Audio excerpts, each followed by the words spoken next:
मैं जिसे खा रहा हूँ वो नीम की कड़वी पत्तियाँ हैं और जिस पेड़ के नीचे मैं खड़ा हूँ वो मीठा नीम है।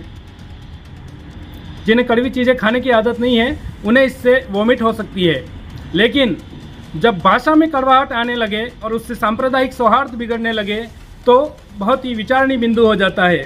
जी हाँ, मैं बात कर रहा हूँ पिछले दिनों देश की सर्वोच्च संसद राज्यसभा में सांसद रामजी लाल सुमन द्वारा मेवाड़ के पूर्व महाराणा संग्राम सिंह पर जो टिप्पणी की गई, उसके बाद जो देश में आक्रोश फैला, उस पर बात करना चाहता हूँ। राज्यसभा सर्वोच्च सदन है, देश की सबसे बड़ी पंचायत है, वहाँ पर मेवाड़ के महाराणा का इस तरह से अपमान करना या उन्हें गद्दार कहना, इस विषय में हम आपसे बात करेंगे। उदयपुर के जाने माने इतिहासकार डॉक्टर जीएल मेनारिया जी जिन्होंने अपना पूरा जीवन इतिहास को पढ़ने, इतिहास को समझने और इतिहास को लिखने में खपा दिया। आज हम उनके निवास पर हैं और उनसे आपको रूबरू कराएंगे कि देश में जो राणा सांगा को गद्दार कहा गया है वह कितना गलत।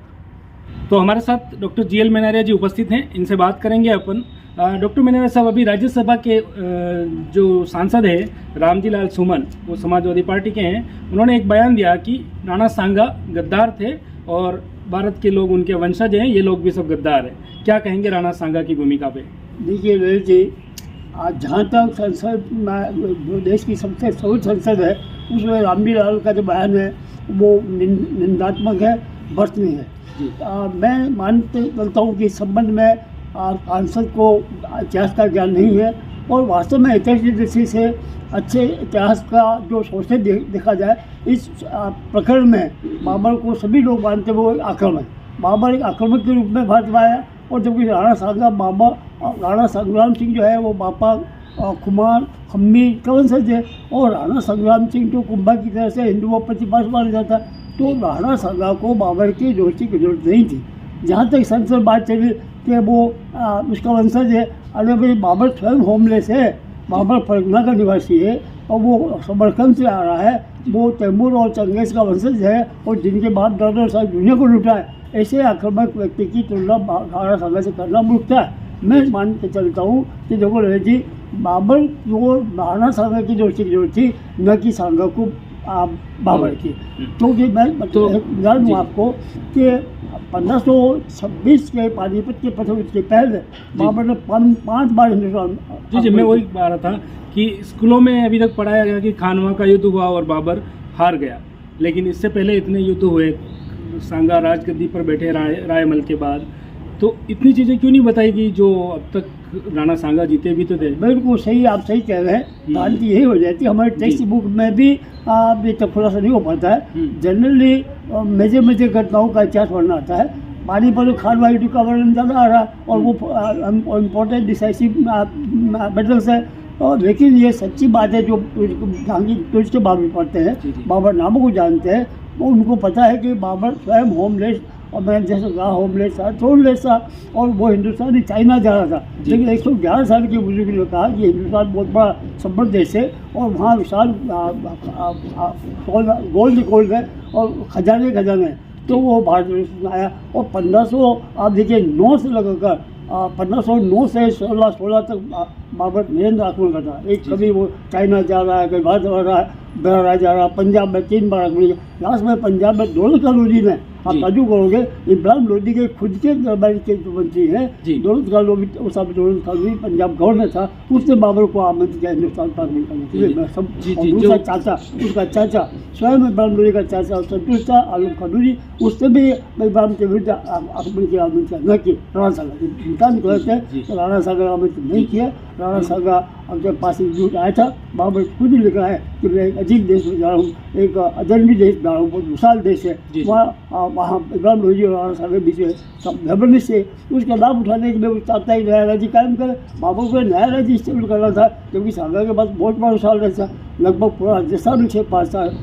राणा सांगा ने मालवा को जीता और गुजरात को जीता है, इब्राहिम लोधी को 2 बार हराया है, खातूनी को 2 बार हराया, आप जानते हैं। तो ऐसी स्थिति में राणा सांगा के बारे में कहना है कि उससे बाबर को बुलाया, निशान करते। जब पृथ्वीराज चौहान को मार के गुलाम वंश की स्थापना हुई, उसके बाद खिलजी, तुगलक, सैयद, लोधी और ये जो लोधी अफगान थे, उससे पहले जो तुर्क थे, ये चारों वंशज यानी पूरा सल्तनत काल का जो ये प्रारंभिक वंशज थे, ये सब खत्म करने के बाद राणा सांगा ने, यानी कि पृथ्वीराज चौहान के बाद कोई प्रतापी शासक भारत में हुआ तो राणा सांगा था। बिल्कुल बिल्कुल। लेकिन इस तरह के आरोप जब लगाए जाते हैं तो जब राणा सांगा जब लास्ट लोधी वंश को ख़त्म करते हैं, उसके आसपास क्या संघर्षपूर्ण कार्यक्रम रहे होंगे? देखिए, बहुत अच्छी बात आपने पूछी कि पानीपत के पहले युद्ध के पहले बाबर और राणा सांगा के बीच युद्ध नहीं हो रहा, बल्कि इब्राहिम लोधी के प्रतिनिधि इब्राहिम लोधी कमज़ोर हो गया था।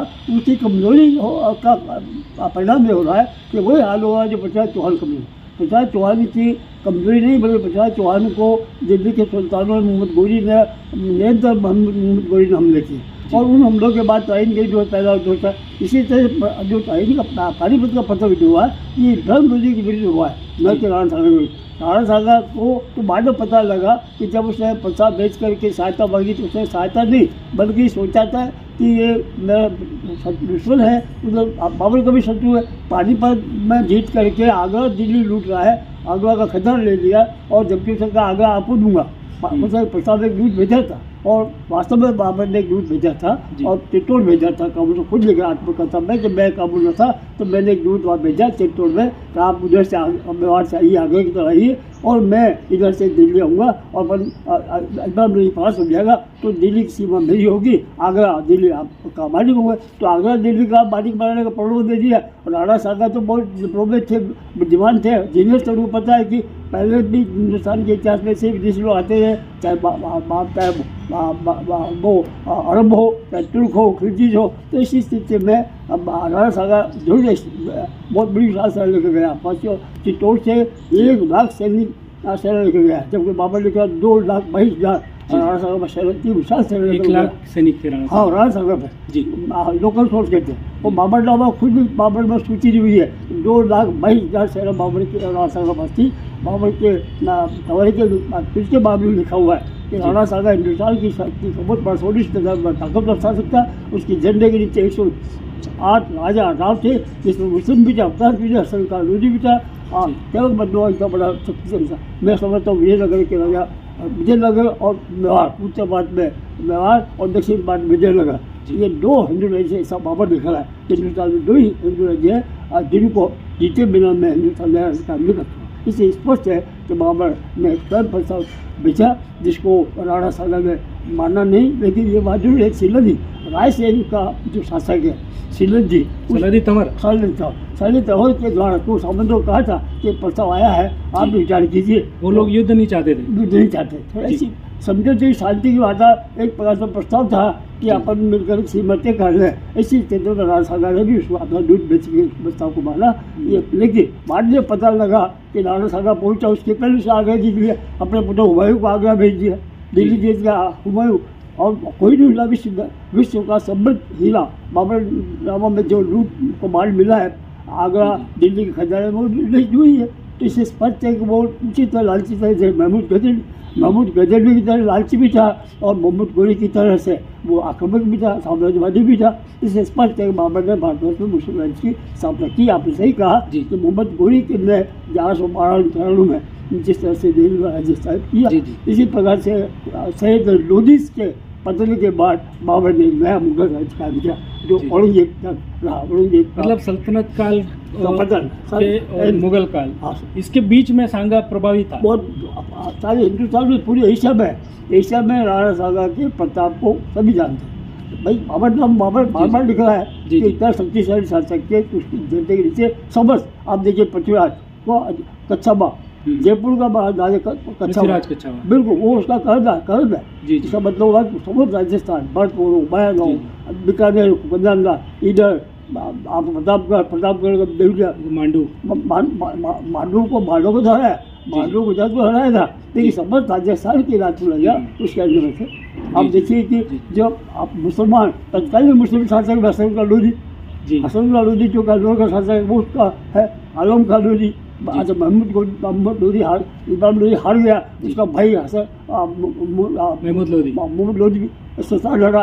जी जी। उसका मतलब हुआ संघ का कि ये परंपरा हो गई कि ये लोधियों की आपसी संघर्ष है। जी जी। इमरान लोधी की दुर्बलता का लाभ उठा करके जी। जो राणा सांगा शक्तिशाली सकते हुए, और वो चाहते थे कि भाई जब राणा सांगा में आप देखिए कि बुंदी उसका हो गया, रणथंभौर उसका हो गया, जी। जयपुर उसके अंदर में, आप बीकानेर उसके अंदर में, जोधपुर उसके अंदर में, आप पूरा समस्त राजस्थान में राणा सांगा का, इसका मतलब उतनी बात में एक बहुत बड़ा हिंदू साम्राज्य बन ही गया था ना। तो मैं ये पूछना चाह रहा था कि जो लास्ट चंदेरी का युद्ध है, चंदेरी खानवा, इन दो से पहले एक पानीपत, 3 युद्ध तो हम ज़्यादातर पढ़ते रहते हैं, लेकिन इन 3 से पहले 3-4 कोई बड़े युद्ध थे जो सारे के सारे राणा सांगा ने जीते थे और कई किले भी जीते थे। उन संक्षेप में उन युद्धों के बारे में बताइए। बहुत अच्छी बात, बहुत अच्छा पिन पॉइंटेड प्रश्न पूछा आपने जी। कि ये टेक्स्ट बुक में नहीं है, ये हमारा दुर्भाग्य टेक्स्ट बुक में इस प्रकार के महत्वपूर्ण घटनाओं का समावेश होना चाहिए। जी। जैसे आपने अच्छा कहा, पानीपत के प्रथम युद्ध के पहले आपको पता है इब्राहिम लोधी के पिता सिकंदर लोधी है। जी जी। सिकंदर लोधी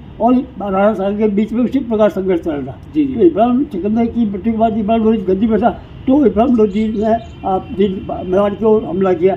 तो आपको पता है खातोली जगह, जयपुर और खातोली, मतलब खातोली बोलते हैं, कहीं खातोली लिखा हुआ, तो मतलब खातोली में मानव संग्राम के लिए इब्राहिम लोधी को परास्त किया। सिकंदर की मृत्यु के बाद इब्राहिम लोधी ने खुद ने मेवाड़ को हमला किया, तो वो हरत हुआ। इस वक्त 2 बार इब्राहिम लोधी को राणा सांगा हराया था। जी जी। फिर फिर आप देखिए पानीपत में, जैसे पानीपत का प्रथम बाबर ने जीता और वो आगरा की तरफ बढ़कर चंदेरी की तरफ जा रहा, तो वो मेहदीराम, जो मेहदीराम के आगे बढ़ा, तो राणा सांगा को पता, राणा सांगा ने रणथंभौर फतेह कर दी। बाबर ने कहा कि बाबर ने रणथंभौर जीत लिया, रणथंभौर जीत करके बयान आ गया, तो बाबर स्वयं ने कहा है कि ऐसा शक्तिशाली शासक है, मेरा पानीपत के युद्ध अधूरा हो रहा है। एक भाषण में कहा था कि राजपूत यूपी सांप अभी कुचला गया, मारा नहीं गया। जी जी। राजपूत में ये बाबर ने लिखा है। बाबर ने लिखा है जी। कि हमारी कमेटी में कहा है, जी। हमारी कमेटी ने कहा अफगानिस्तान के अफगान लोग दिल्ली में भाग गए, कोई बिहार चले गए, कोई कहे गए मेवाड़ नहीं जा रहे जगह, इसलिए अफगानों से लड़ना है। बाबर ने कहा नहीं, मेरे सामने 2 शत्रु है, अफगान यूपी साहब और राजपूत यूपी साहब कुचला गया, मारा नहीं गया, इसलिए उसने आगे बढ़ा। तो राणा सांगा को पता था ये आक्रांत है, विस्तारवादी है, इसलिए राणा सांगा ने बाबर के मुकाबले किया बयाना।